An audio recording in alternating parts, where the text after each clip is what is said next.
Esa noche no solo los abandonaron, esa noche alguien decidió observar y callar. La lluvia caía fina cuando el coche se detuvo sin apagar las luces. Concepción bajó primero, no dijo nada, no gritó, no suplicó, solo sostuvo la mano de sus nietos. Antonieta temblaba, pero no de frío. Josefina no entendía por qué el auto no regresaba. Las puertas se cerraron, el motor arrancó, y nadie volvió la mirada. Los dejaron en medio del camino, frente a una choza casi en ruinas, como si fueran una carga que por fin podían soltar. Pero lo que esa familia no sabía es que desde la sombra del alero, alguien lo vio todo. Vio cómo la abuela fingía firmeza para no romperse delante de las niñas. Vio el miedo en los ojos de la mayor. Vio la resignación en el silencio. Y esa mirada podía salvarlas o destruir lo poco que aún les quedaba. Porque en un pueblo pequeño, los secretos no se entierran, se convierten en armas.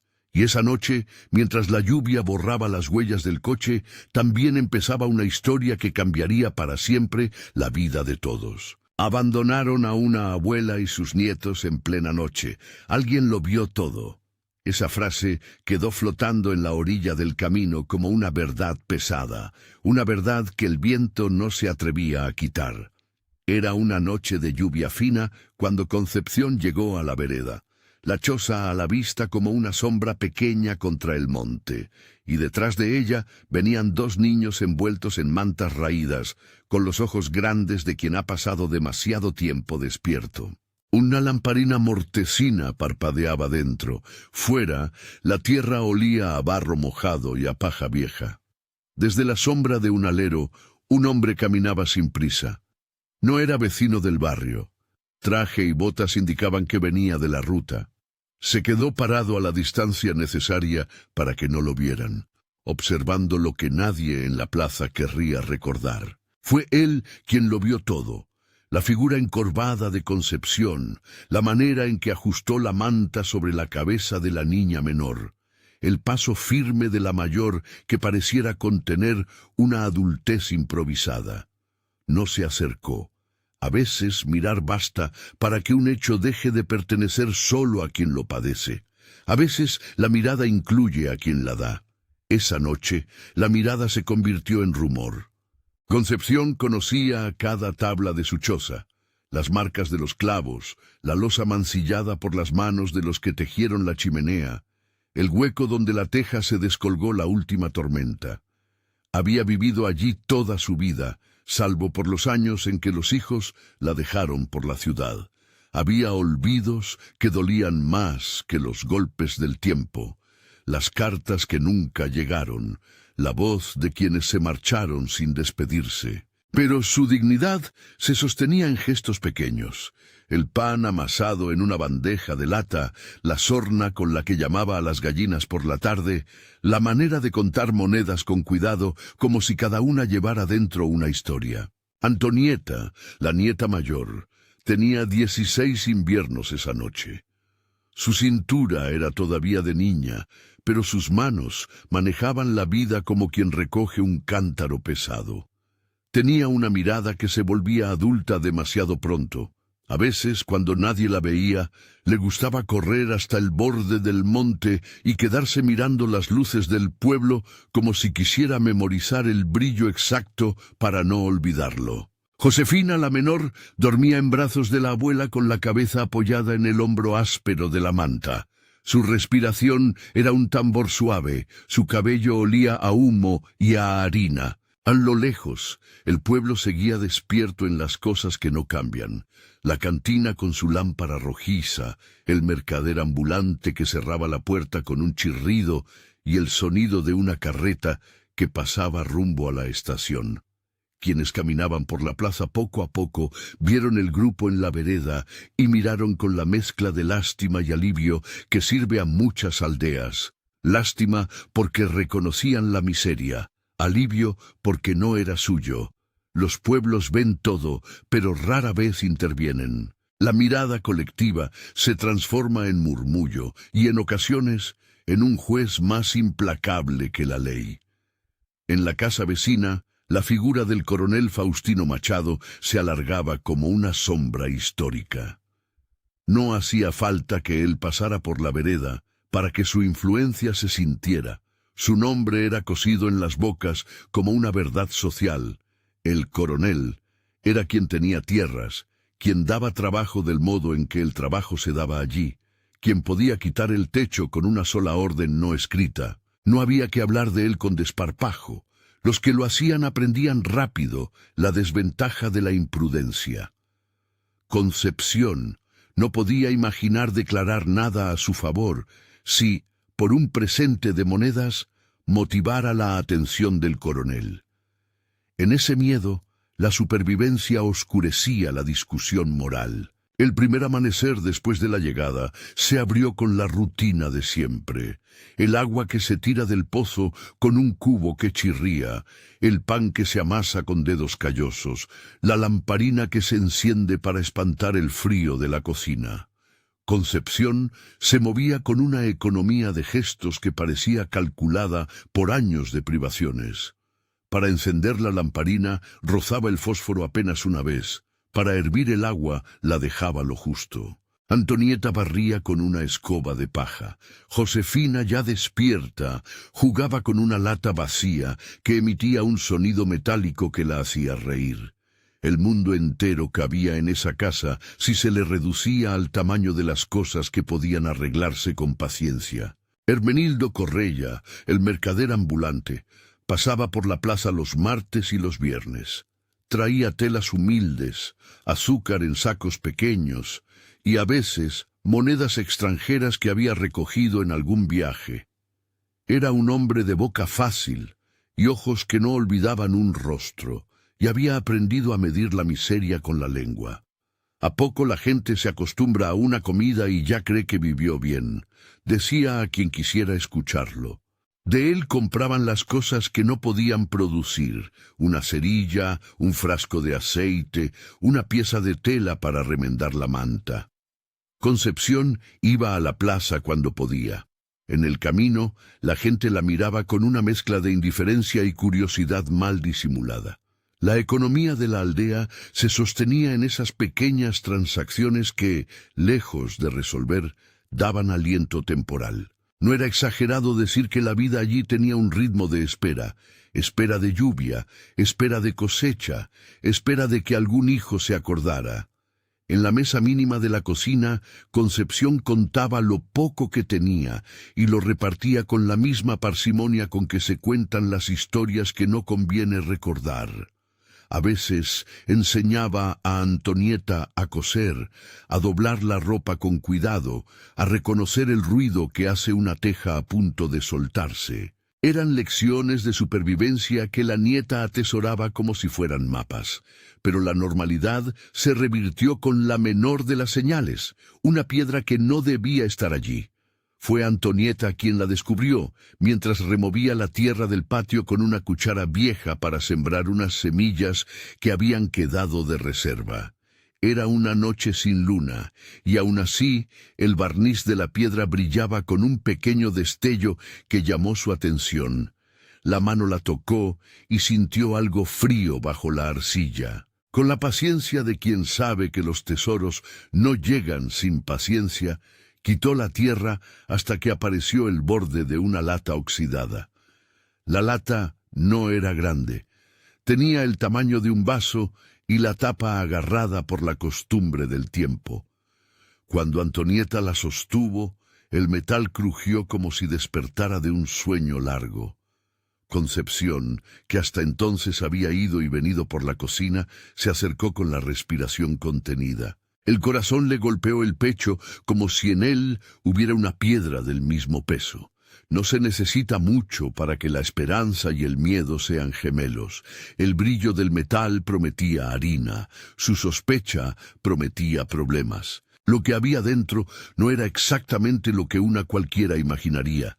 No eran lingotes ni bolsas rebosantes, pero sí monedas envueltas en papeles resecos, y entre ellas una pequeña cadena con colgante que alguna vez debió haber pertenecido a alguien con otro afán. Las monedas tenían fechas diferentes, el cuero de algunas se había rajado por el tiempo. Había un par que brillaban con un pulido antiguo. El colgante era sencillo, como los que la anciana recordaba ver en las bodas de antaño.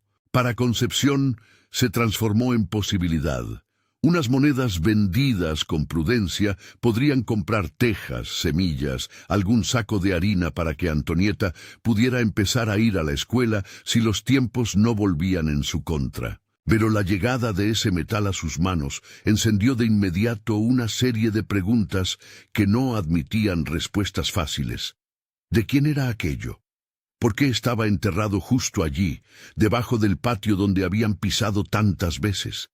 La historia popular del lugar tenía nombres. Marcelino Bastos, un hombre que años atrás había tenido una casa allí, era recordado por muchos como un dueño severo y a la vez generoso en momentos raros. Su nombre, como una nube que pasa, apareció en la conversación interior de Concepción. La lata podía pertenecer a algún extraño, a alguien que había preferido esconder su tesoro antes de morir o de irse. En pueblos pequeños las cosas se pierden y luego se recuerdan con nombres. En la ignorancia el secreto crecía. Concepción sintió al mismo tiempo el peso de la oportunidad y el ruido del peligro.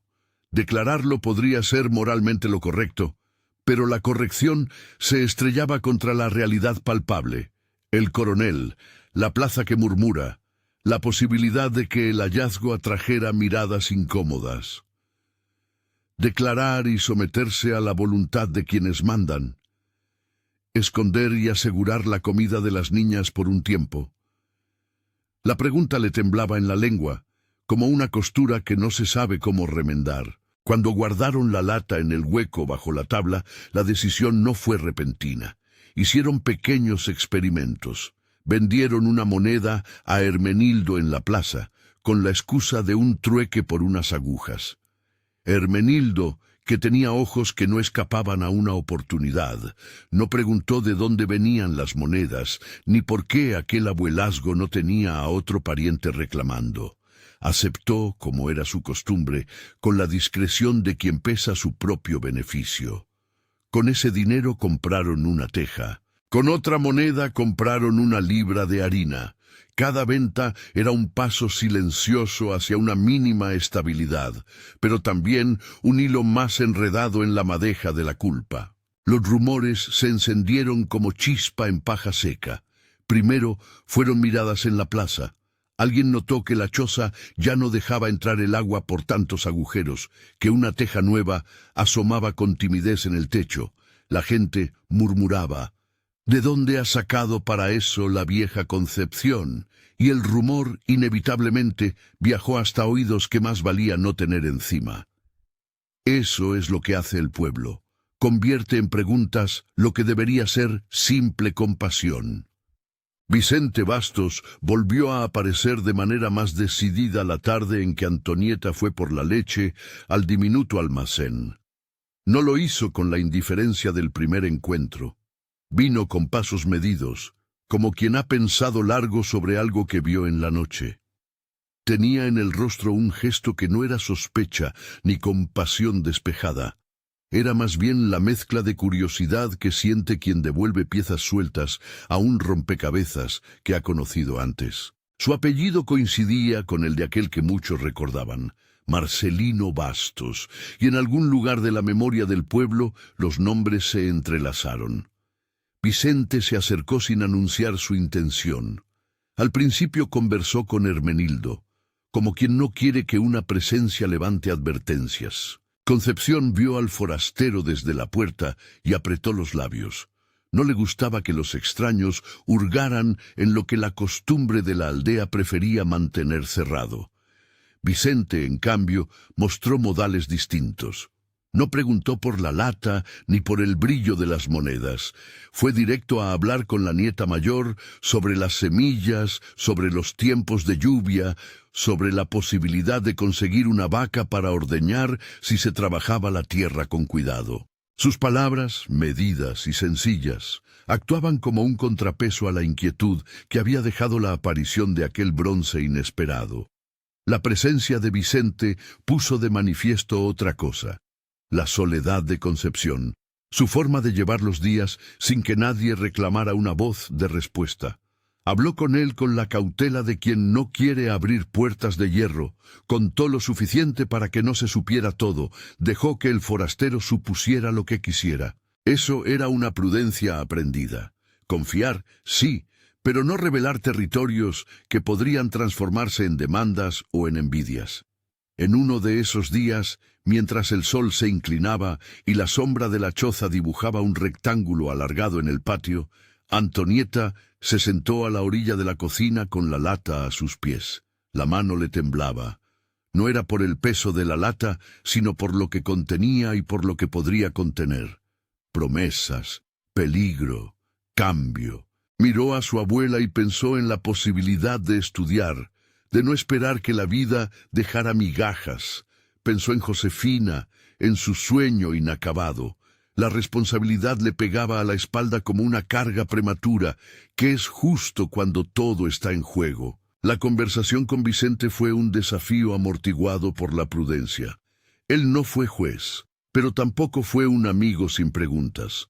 Propuso ideas: organizar el trabajo en el terreno, llevar a las niñas a la escuela al pueblo cercano, hablar con un pariente lejano que podría ayudar. Concepción escuchó y dejó que las palabras suavizaran el miedo, pero mantuvo la lata bajo la tabla como quien guarda un secreto con su último aliento. El secreto, ahora, era un interlocutor que exigía su propia voz. No todo era balance y esfuerzo. Hubo noches en las que la culpa mordía como un perro. Concepción tuvo pesadillas en las que el coronel venía a reclamar su derecho. En otras la gente la señalaba desde la plaza como si el rumor tuviera dedos. A veces, al ver a Antonieta dormida, la abuela se preguntaba si había cruzado un límite que no debería cruzarse. Las monedas compraban comida y tejas, pero también ponían a la familia en una frontera donde la moral y la supervivencia se miraban sin solución clara. La historia no admitía juicios fáciles. Mientras tanto, la figura del coronel seguía siendo un horizonte. No se presentó abiertamente, no levantó la voz ni dejó una orden clara. Su poder era más bien la sensación de que todo podía cambiar si su nombre entraba en la conversación equivocada. Los rumores llegaron a oídos de algunos allegados a su casa, como llegó un rumor cualquiera en un pueblo. Creció, se pegó a otras bocas y tomó matices que a veces se alejaban de la verdad para convertirse en una historia más grande. Eso no tranquilizaba a Concepción. La única respuesta que encontraba era hacer las cosas con una lentitud calculada. Pequeños arreglos, ventas discretas, ninguna alarde. Sí, la prudencia era una virtud práctica. Hubo una jornada en la que Antonieta enfrentó a su abuela con una sinceridad que quemaba. «Abuela, si esto está mal, debemos decirlo», dijo una tarde mientras recogían la ropa al sol. Sus manos se detuvieron. La voz no era acusación, sino una búsqueda desesperada de horizonte moral. Concepción la miró con los ojos gastos por la fatiga y, sin levantar la voz, expuso su miedo. «Si nadie me cree, si dicen que he robado, despertarán a quienes mandan. ¿Quién nos defiende si nos quitan el techo? ¿Qué hacemos si el coronel cree que hemos tomado lo que no nos corresponde?» No habló de orgullo, habló del frío. Antonieta, que había imaginado respuestas rotundas, comprendió entonces que las decisiones no eran dicotómicas, estaban hechas de ausencia y riesgo. Al día siguiente Concepción recibió una visita que la dejó inquieta. Fue Hermenildo quien tocó la puerta con la calma de quien trae noticias de mercado. Traía consigo una pregunta, y detrás de la pregunta, el eco del pueblo. «Dicen por ahí», comenzó, «que hay cambios en su casa. No sé más, solo que la gente comenta». Concepción sintió el peso de la mirada colectiva como si fuera una losa. Escuchó sin responder mucho. Al final, Hermenildo dejó una bolsa con unas semillas y se marchó. Su discreción no la consoló. La vida en la plaza había encendido linternas que ella no podía apagar. En la sombra de esa inquietud, la figura de Vicente se convirtió en un punto de tensión y de esperanza. A veces ayudaba en pequeños arreglos, sujetando una teja mientras Concepción la clavaba, o trayendo una soga para atar un saco de maíz. Sus manos sabían de trabajo. Sus palabras sabían de prudencia. Los pobladores miraban con recelo. ¿Sería acaso otro que llegaba a aprovecharse? ¿O acaso era alguien que, por tener un apellido conocido, no era tocado por los juicios populares? Su llegada reavivó preguntas. ¿Deberían confiar en él? ¿Sería la presencia de un bastos un escudo o una nueva ventana de exposición? La noche en que Antonieta tomó la última decisión, antes de que el conflicto se rompiera en algo visible, fue la noche en que una llovizna parecía esconder la luna. Concepción se sentó en la escalera de la choza y miró la lata. La posibilidad de reparar el techo que goteaba la tentó. La posibilidad de mandar a Antonieta a la escuela la fascinó. Sin embargo, en su pecho estaba la claridad de que cada moneda gastada en mejoras podía transformarse en motivo para preguntas. La pregunta que se hacía no era teórica, era práctica y urgente. ¿En qué orden se gasta la vida cuando cada gasto puede atraer peligro? Antonieta hablaba con una convicción que venía de haber visto a la madre de otros niños irse sin aviso. Abuela, si guardamos todo no cambia nada. Si usamos en lo que hace falta, cambiamos en vez de esconder. Fue una frase que golpeó con la sencillez de lo imprescindible. Concepción asintió. No era simple valentía la que guiaba la decisión, sino la posibilidad de mejorar sin estridencias, paso a paso. Vendrían días en que la familia aprendería a convertir monedas en trabajo y trabajo en estabilidad. Pero vendrían también miradas que no perdonan y preguntas que pueden lastimar. Esa misma noche, desde la penumbra del camino, quien lo había visto todo regresó para observar. Vicente no se acercó a la puerta. Se quedó donde la distancia permite discernir sin exponerse. Los ojos de Concepción lo vieron y tosudamente guardaron la lata bajo la tabla, como si la tierra misma fuera un cofre más seguro que la mano de un extraño. Vicente, sin prisa, se sentó sobre una piedra. Su respiración se acopló al rumor del agua que corría en la cuneta. No era solamente la lata lo que había visto la primera noche. Había visto la desolación, la dignidad de una mujer que no pedía lástima, la paciencia de una joven que podía convertirse en maestra si las circunstancias lo permitieran. La escena quedó abierta. El pueblo murmuraba. La noche parecía sostener la decisión con manos de silencio. Concepción, en el umbral de lo que debía hacerse, sentía el pulso de la comunidad como un detalle esencial. ¿Qué haría si la mirada que lo vio todo se transformaba en testigo que delatara o en aliado que ocultara? Esa pregunta quedó suspendida como una línea de humo. No se disipa, no se decide con la rapidez de la luz. En el patio, la lata dormía bajo la tabla. En la vereda, Vicente pensaba. Dentro de la choza, el calor se repartía en la respiración de 3 cuerpos, y la vida continuaba, con pequeñas tareas que por ahora bastaban para mantenerse. Si esta historia te está tocando, cuéntame desde dónde me escuchas y qué habrías hecho en su lugar. Tu respuesta ayuda a entender cómo cada quien mide el riesgo cuando la necesidad aprieta. Las semanas que siguieron estuvieron tejidas con la misma lentitud, pero con una inflexión nueva, pequeñas mejoras realizadas con discreción, ventas poco a poco de monedas que Hermenildo recibía con preguntas no formuladas, la visita ocasional de Vicente que traía herramientas y algún relato de ruta. Antonieta empezó a ir a la escuela los miércoles a media mañana, cuando la maestra aceptaba que las alumnas llegaran tarde por necesidad. Josefina ya corría por el patio sin miedo a la lluvia. La casa perdió algunas filtraciones y ganó una ventana que dejaba entrar más luz. Todo parecía hecho con una prudencia casi ritual. Nada ostentoso, nada que llamara demasiado la atención. Pero las cosas que se hacen a la sombra suelen terminar por alumbrarse. La gente notó la mejora, y como siempre, los rumores se volvieron más precisos. Algunos dijeron que la abuela había heredado de un pariente. Otros afirmaron que había encontrado un tesoro. La verdad, en el pueblo no es una sola. Cada quien la hace suya según la necesidad de quien la cuenta.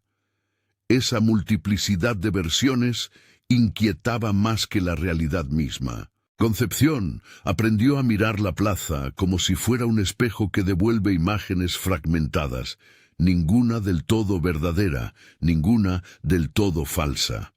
Una tarde, mientras remendaba una manta bajo la sombra de un algarrobo, Concepción encontró en el bolsillo de la tela una nota doblada. No era la carta que pensaba escribir, no era la confesión que se hacía cada noche. Era un papel pequeño con la letra de la abuela de alguien más. Indicaciones sobre una semilla, una cuenta, una receta. Para un momento, la nota le ofreció consuelo. La vida de los otros estaba hecha de pedazos como la suya. Fue un recordatorio de que las historias humanas encuentran siempre una manera de encontrarse, de tocarse y a veces de sanar. Mientras tanto, Vicente se movía con intención, sin invadir. Ayudó a Arístides, el herrero, a remendar un arado, y con eso se ganó un respeto cauteloso entre los hombres del pueblo. No hablaba mucho de su parentesco con Marcelino Bastos, y cuando lo hacía como quien quiere evitar que el apellido cargue con cosas que no le pertenecen. Su silencio era una forma de prudencia equivalente a la de Concepción. Ambos, cada uno en su manera, no querían que la lata se transformara en el gran tema que destruyera lo que empezaban a construir.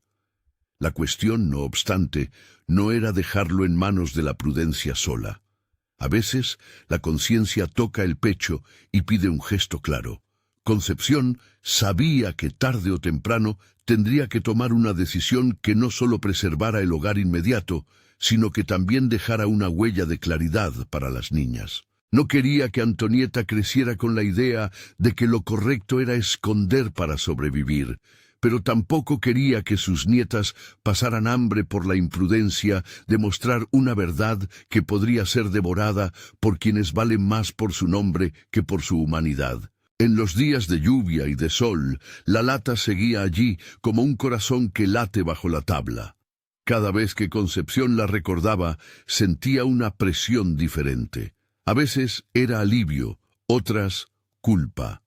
Antonieta comenzaba a hablar de futuro con un nombre para su sueño: ser maestra. Josefina imitaba a su hermana y fingía ser la dueña de una escuela imaginaria en la que las pupilas aprendían a leer debajo de un árbol. La transformación de lo imaginario en posible dependía, en buena medida, de la decisión que la abuela tomara a tiempo. La tensión se volvió palpable la tarde en que el sol bajó y el cielo tomó tonos anaranjados. Vicente apareció en el umbral como quien trae noticias y no quiere asustar. Llevaba un paquete envuelto en arpillera. Herramientas, dicen, y una promesa implícita de ayuda. Concepción lo miró con la misma cautela con la que uno mira a un animal herido. Hay que acercarse con respeto. En el gesto del forastero había una oferta que no requería preguntas concretas. Trabajar juntos para que esas monedas sirvieran a algo más que a saciar la urgencia. La conversación que siguió fue la que transforma situaciones.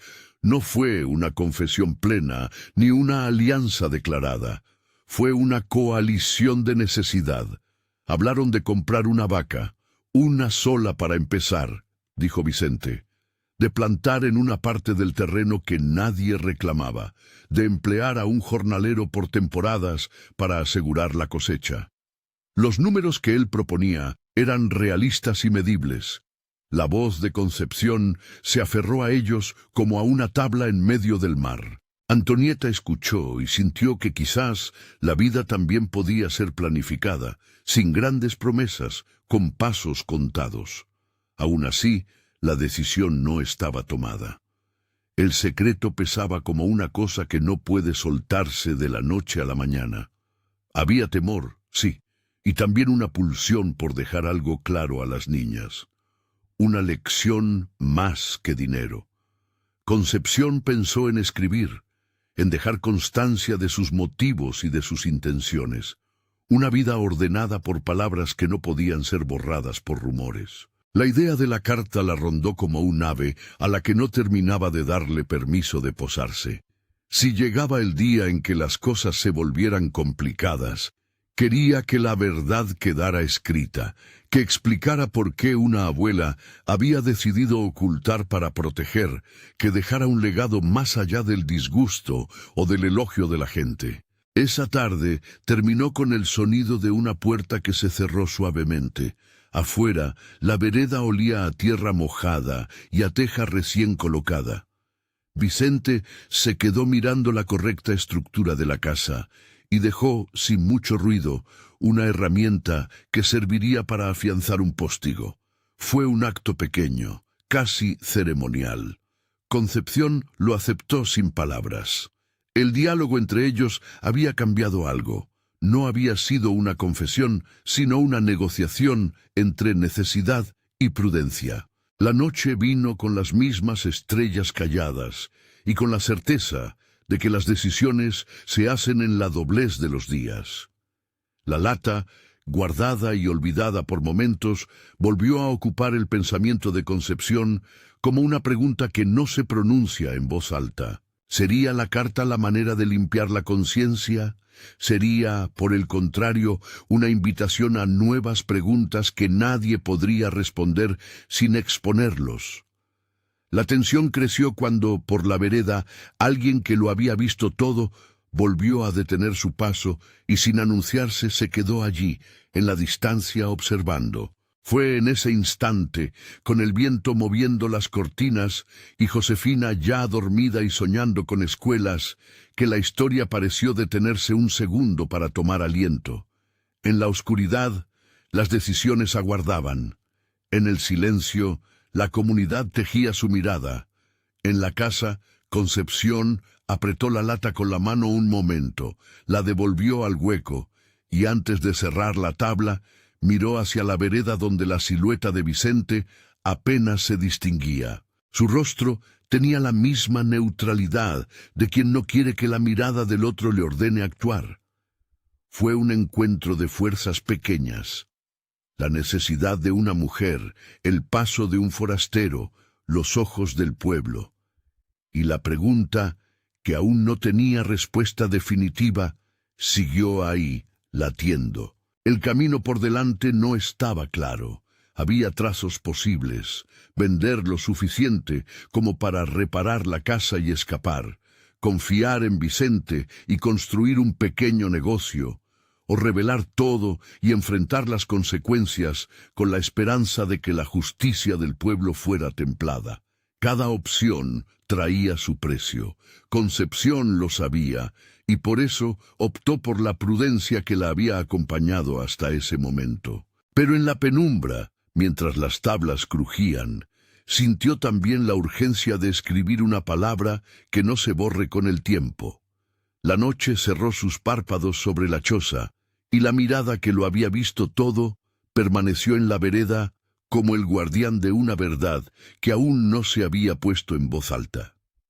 La noche cerró sus párpados sobre la choza, y la mirada que lo había visto todo permaneció en la vereda como el guardián de una verdad que aún no se había puesto en voz alta.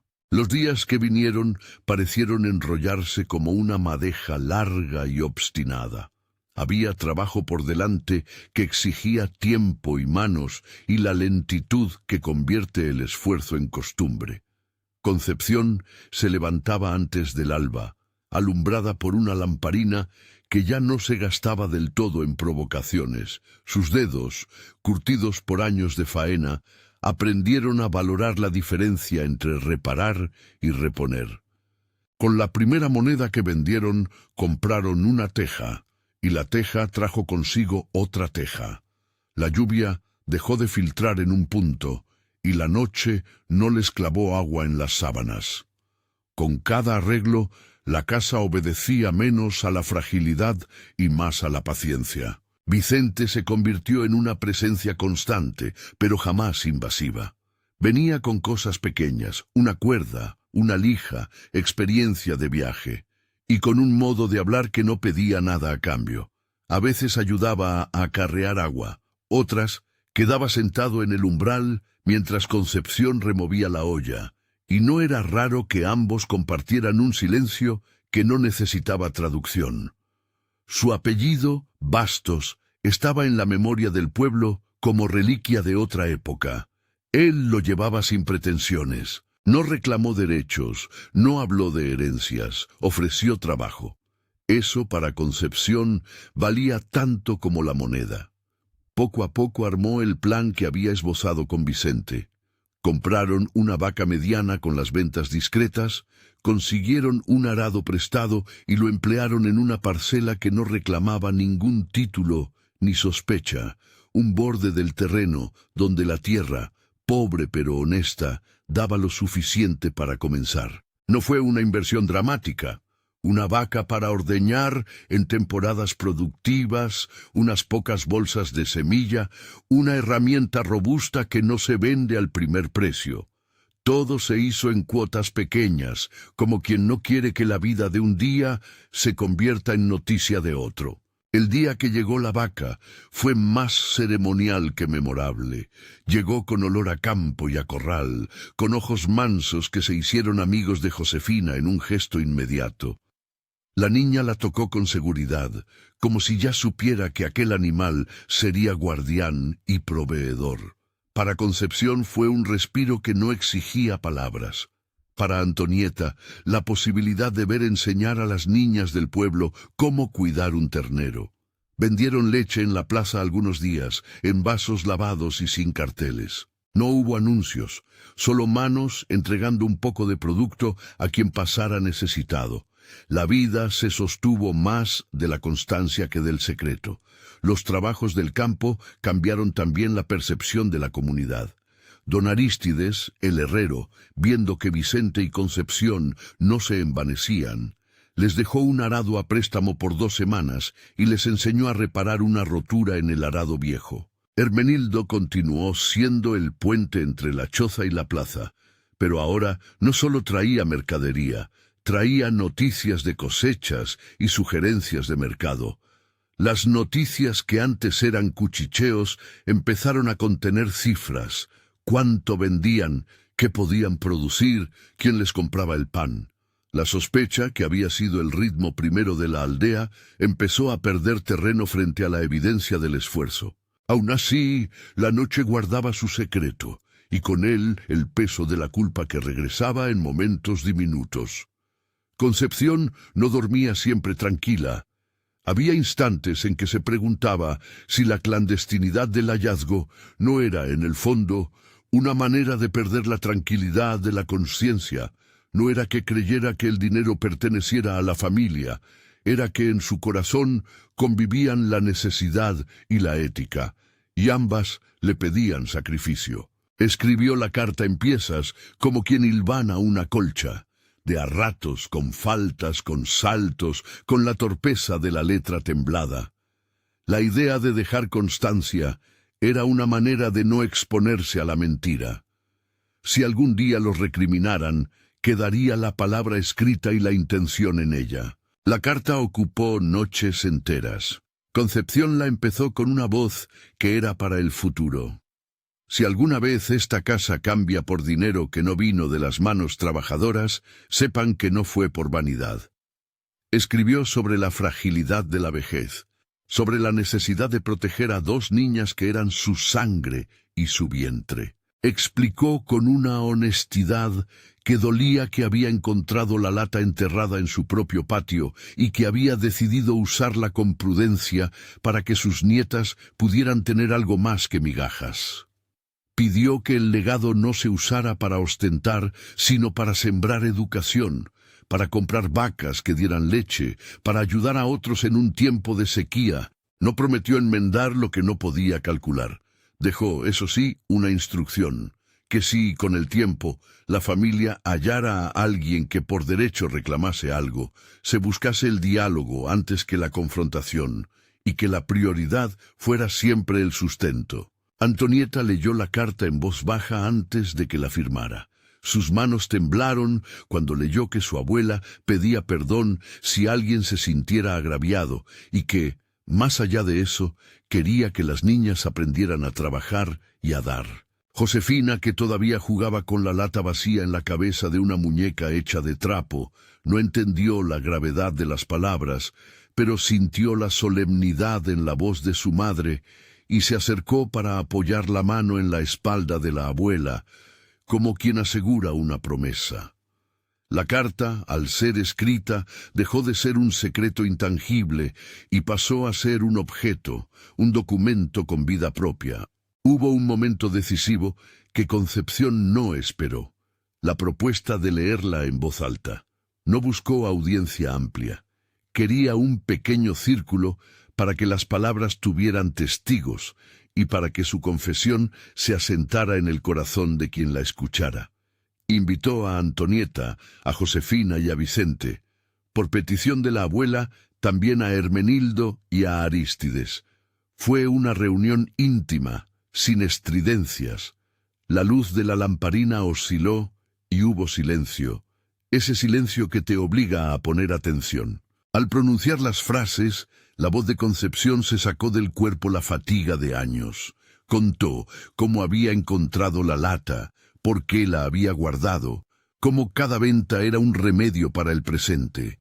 No pidió absolución, pidió comprensión y responsabilidad. Dijo con la franqueza que solo dan los años, que la vida le había enseñado a priorizar el calor de unas mantas sobre la opinión de la plaza. Sus palabras no fueron una justificación, fueron una verdad. Vicente, al terminar la lectura, no hizo discurso.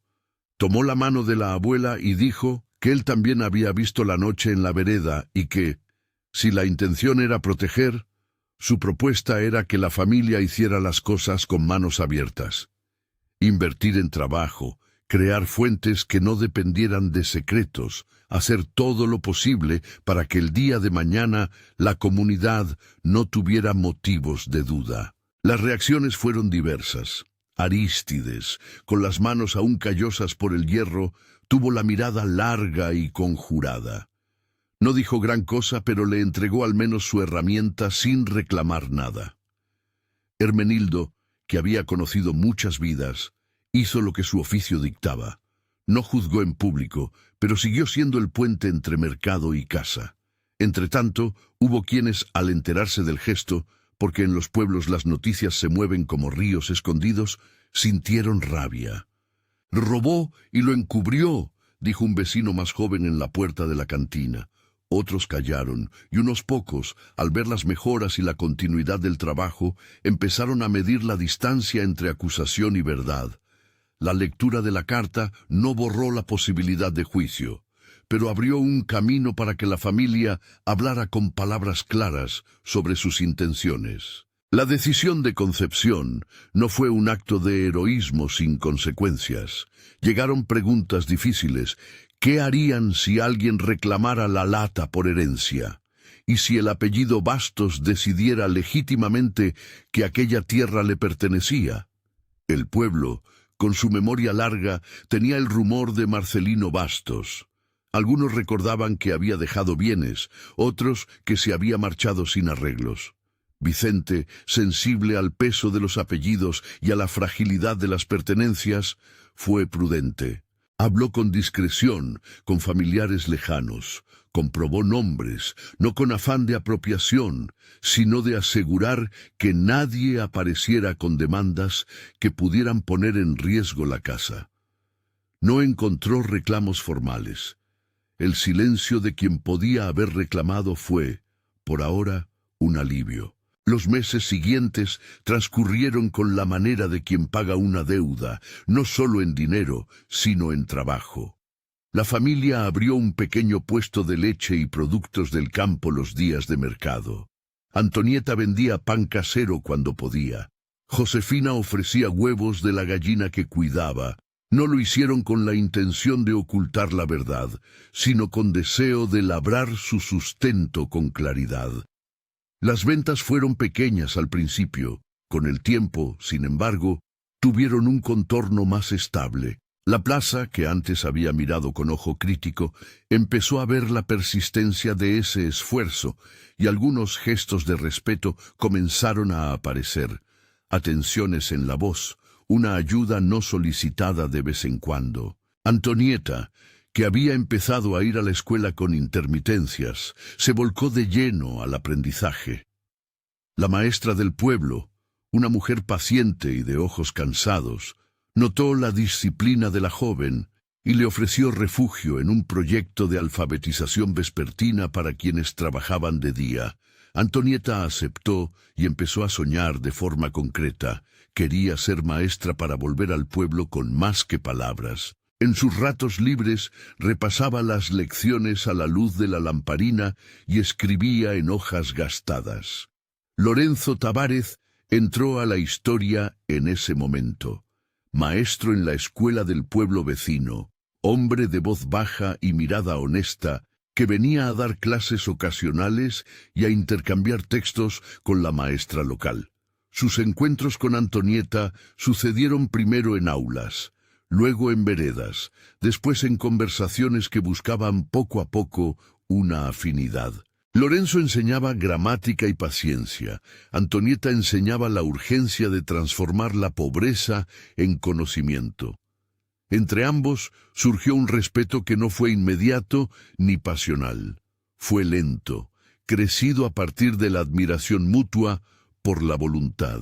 La comunidad fue, con el correr de los años, el juez que aprende a ver. Algunos nunca dejaron de murmurar. Otros aceptaron que el resultado del trabajo valía tanto como la explicación. Concepción nunca salió a exhibir la carta. La guardó en un cajón, donde las hojas se fueron poniendo pálidas por el paso del tiempo. La lectura que había hecho con pocas personas, sin embargo, quedó como antecedente. Cuando se hablaba con la familia, cuando aparecía la necesidad de aclarar, Concepción abría la palabra con la misma franqueza. La moral no se vendió ni se sacrificó a la comodidad. Se convirtió en un texto que orientaba. Hubo días de miedo contenido. En una temporada de sequía, la venta de leche bajó y un vecino, con intención de escarbar en las dudas, sugirió en la plaza que tal vez la abuela había encontrado más de lo que decía. El rumor volvió a crecer. Esa noche, Concepción soñó con la figura del coronel como una nube que podía cubrir su techo. Pero, como en tantas otras ocasiones, no llegó la mano autoritaria esperada. El coronel Faustino pasó por la vereda a la distancia de sus costumbres. Su presencia no fue una acusación directa, sino una constatación del poder que algunos encarnan sin levantar la voz. No hubo órdenes ni exabruptos. Hubo, sin embargo, la sensación de que cualquier estabilidad podía ser sensible a los caprichos de la memoria ajena. Fue un recordatorio de por qué la prudencia y el trabajo eran su escudo. El tiempo, que a veces cura y otras oculta, hizo su trabajo. Antonieta se formó y, con los años, se convirtió en maestra en la escuelita del pueblo. Su voz, que antes era de una muchacha cuidando un hogar, se tomó las tareas de enseñar a niños que llegaban con el hambre en la mirada. Lorenzo permaneció a su lado como compañero. No fue un héroe que arregló todo, sino alguien que compartió la escuela, la mesa y las conversaciones de madrugada. El amor que creció entre ellos era de una sencillez que respetaba la historia de las familias, una historia que no pedía erupciones grandiosas, sino cuidado diario. Josefina, por su parte, creció con la certeza de que había un lugar para jugar y para aprender. Más tarde, ayudaría a Antonieta en la escuela y en el cuidado del corral. Vicente fue quedándose poco a poco como un vecino más que un forastero. No tomó más que su lugar de trabajo y apoyo. No reclamó tierras. Su rol fue el de compañero de trabajo y sostenedor en la sombra. Concepción, gracias a esa compañía y a la fatiga ya domesticada de los años, pudo recorrer un tramo de tranquilidad que hasta entonces le había sido esquivo. No hubo boda ruidosa ni contrato. Hubo, más bien, el confort de tener a alguien que compartiera la carga de la vejez y que estuviera presente en las tareas diarias. La carta, que había sido escrita en noches de inquietud, tuvo un destino que satisface a la abuela sin eliminar la complejidad del acto. Fue guardada en un sobre y depositada en el cajón de la cocina, pero también se leyó una vez más en público cuando Antonieta fue nombrada maestra titular. Concepción, con la voz aflautada por la emoción, habló de la importancia de las segundas oportunidades y del valor de no perder la dignidad en la necesidad. No explicó los detalles del hallazgo con espectacularidad, explicó la lógica de su decisión y pidió que la escuela fuera el lugar donde se diera prioridad a la educación, a la solidaridad y al trabajo honesto.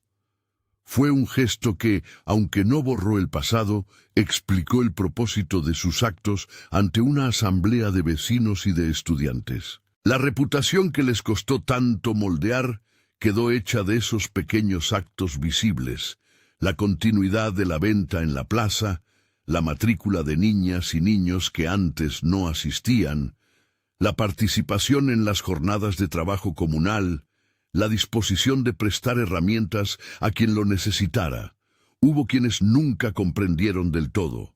Otros, por el contrario, aprendieron que las historias de los hombres no se deciden en un solo acto, sino en el conjunto de los días. El honor que ganó la familia no vino de una justificación por escrito, sino de la constancia de los días trabajados y de la voluntad de abrir puertas cuando había que abrirlas. Pasaron los años con su mezcla de gravedad y ternura. Antonieta, ya adulta y con la serenidad de quien ha enseñado a generaciones, caminaba por la plaza con la voz que la gente respetaba. Lorenzo, a su lado, hablaba poco, pero resolvía lo que había que resolver. Josefina, que había dejado atrás la infancia con la misma ligereza con que un pájaro deja la rama, se mostró siempre como una muchacha que cuidaba a los demás. Vicente, que a veces se sentaba en la vereda a contar historias de su ruta, era tejido del pueblo. Concepción, con más canas y menos prisa, se sentaba en la puerta de la choza y miraba cómo la casa ya no se inclinaba ante la lluvia. El tiempo no resolvía todas las cosas, pero había desactivado el filo más agudo de la necesidad.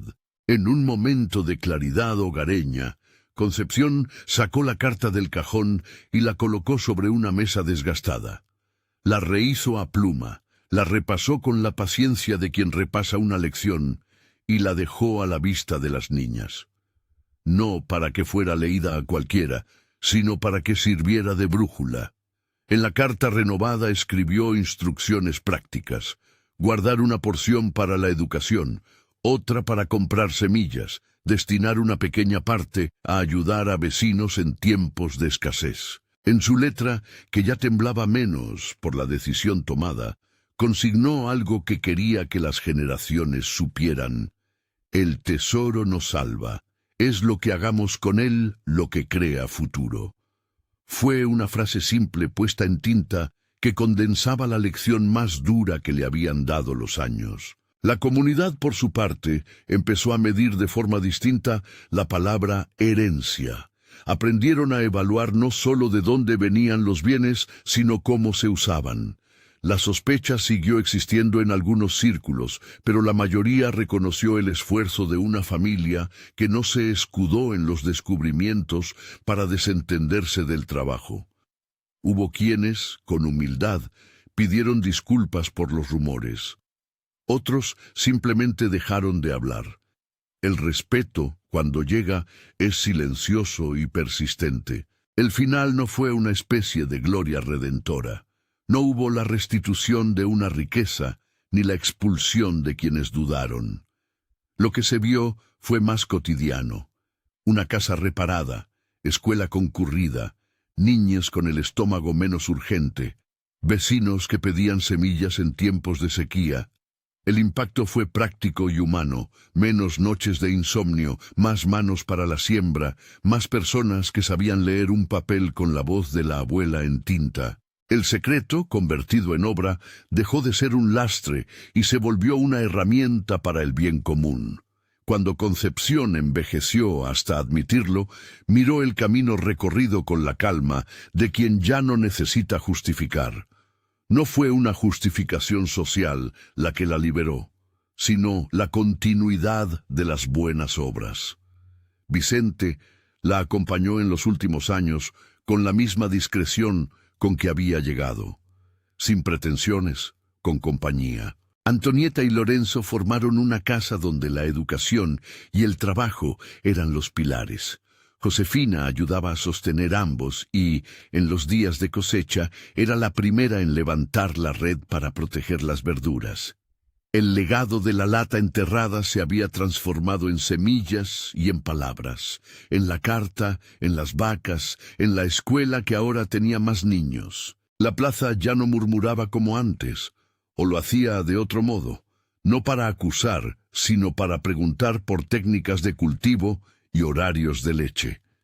La mirada que había visto todo la primera noche, la de Vicente, o la de cualquiera que estuviera en la vereda, ya no era el relicario de una acusación, sino el testigo silencioso de la reconstrucción. La pregunta que quedó sin resolver en tantos corazones, azar o destino, se volvió con el tiempo una invitación a pensar en las dos cosas.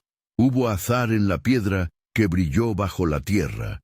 Hubo destino en las manos que trabajaron para convertir ese hallazgo en algo que durara. Concepción murió, como muchos, entre la suma discreta de días. No fue una muerte trágica ni grandiosa. Fue la conclusión serena de una vida que había sorteado diferencias y rencillas. En el funeral, la gente habló de su temple, de su capacidad de no mostrarse víctima, de su preferencia por el trabajo. La carta, que alguna vez había sido el amparo de su conciencia, quedó en manos de Antonieta. La familia, rodeada por vecinos, algunas voces cortas, otras largas de gratitud, recibió la herencia que no era solo dinero, sino un modo de actuar. Años después, la carta todavía guiaba. En ella se leían las instrucciones sobre la distribución de los bienes, la prioridad por la educación, la voluntad de ayudar al que necesitara. No era un manual rígido. Era la nota afectiva de una mujer que creyó que, en tiempos difíciles, la prudencia y la honestidad podían convivir. Antonieta, ya con pelo salpicado de canas y la voz firme de quien enseñó a muchos, mostraba a sus alumnos la importancia de la comunidad, no como una abstracción, sino como práctica diaria. Lorenzo, que la acompañó desde joven, se convirtió en el primer lector de la carta cada vez que la escuela celebraba una graduación. Josefina, siempre al cuidado del corral, enseñaba a los niños a respetar los animales. La semilla lanzada por la lata había sido, en última instancia, la decisión responsable que siguió al hallazgo. La moral no se resolvió en el secreto, sino en la administración prudente, en la educación, en el trabajo compartido y en la carta que explicaba motivos y dejaba instrucciones. El pueblo aprendió, con el paso de los años, que el origen de una moneda no legitima su uso ni lo condena automáticamente. Lo que importa es la manera en que se emplea para el bien. Queda la pregunta que no se pronuncia para cerrar con certeza. ¿Fue aquel encuentro bajo la lluvia y esa mirada que lo vio todo un golpe del azar o una oportunidad para que la voluntad humana reescribiera su destino? Tal vez las dos cosas. Si algo enseña la historia de Concepción y sus nietas, es que ni la fortuna sin trabajo, ni el trabajo sin propósito, bastan para crear un porvenir. La moneda encontrada no habría cambiado nada si no la hubieran convertido en trabajo, en escuela, en herramientas para ayudar. El tesoro no fue la raíz del cambio, fue el impulso que exigió decisiones prudentes y generosas. Si esta historia te dejó algo dentro, suscríbete y comparte con alguien que valore relatos de decisiones humanas y de trabajo que transforma. Y dime, ¿qué habrías hecho tú en el lugar de Concepción?